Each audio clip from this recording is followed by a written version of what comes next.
morning and welcome to the first in a series of videos that I will be doing going through the Wars of the Roses. Each video will be relatively short, I hope, and I'll mostly focus on going through kind of one character in the family tree at a time.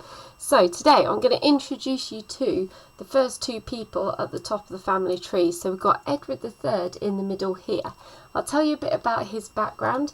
He deposed his father, Edward II, when he was only 15 years old. He and his mother kind of worked together to overthrow his father, who at this time had given over the rule and the rights of the monarch over to his favourites, which was absolutely the wrong thing to do in medieval kingship. So Edward and his mum, they conspire against him. They overthrow Edward II, who then ends up in prison in a castle, can't remember which one, but I do know there is a rumour he was murdered with a red hot poker up his backside.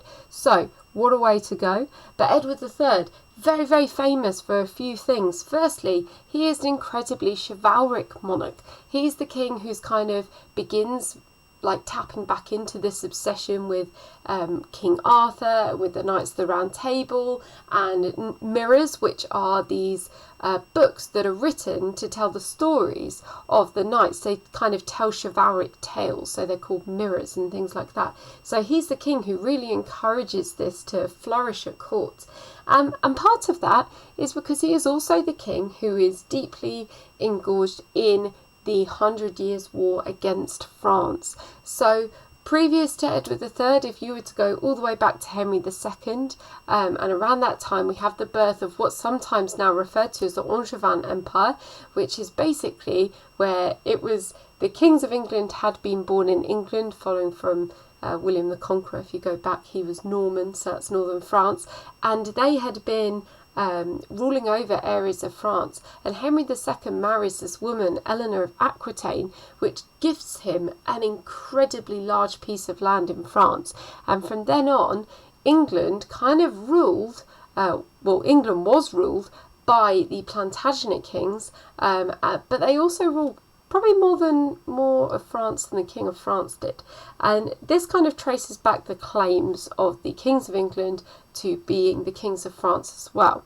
And that's why if you were to look at the royal crests at this time, you'll notice they not only have the three lions, which are called leopards when they're on the side like that, three lions of England, but they've also got the fleur-de-lis of France, which is kind of like the little gold flower, and there are three of them. And that's to show that they have this dynastic claim to the throne of France. So Edward III, he decides that he is going to turn his attention to France and reclaiming some of the French lands that had been lost during the reign of his father.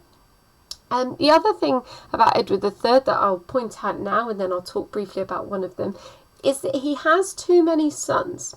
So you might notice there's Edward III right at the top, and underneath he's got Edward the Black Prince, named a bit below there, Lionel Duke of Clarence, John of Gaunt, Edmund Duke of York, and Thomas Duke of Gloucester.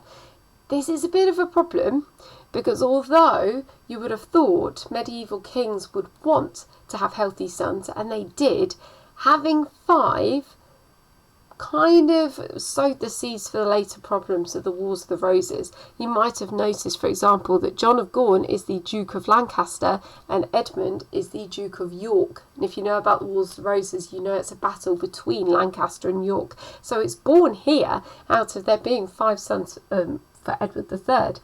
So his eldest son, I'll talk to you briefly, and then I will end this video and start another one about the next character. But Edward the Black Prince, he is here. He is the eldest son of Edward III. He marries Joan of Kent. He has a son called Richard. Edward the Black Prince is a very good warrior. We don't actually know why he's called the Black Prince. We wonder if it's maybe down to the armour that he was said to have worn. But he is this incredible warrior. He leads a lot of the battles with his father, or on behalf of his father, during the 100 Years' War. during which time he actually dies of dysentery. So I'm not really going to say much more about Edward the Black Prince other than he was this fantastic warlord. And also, fun fact, there is still something called the Black Prince's Ruby in the Crown Jewels today. So if you go to the Tower of London, go into what is the Waterloo Barracks and go through the Crown Jewels exhibition, in the Imperial State Crown of England, above the Cullinan II diamond, there is the Black Prince's Ruby, which is a very old ruby. It's there. It's very cool. Anyway, I'll end my video here and I will see you in the next one.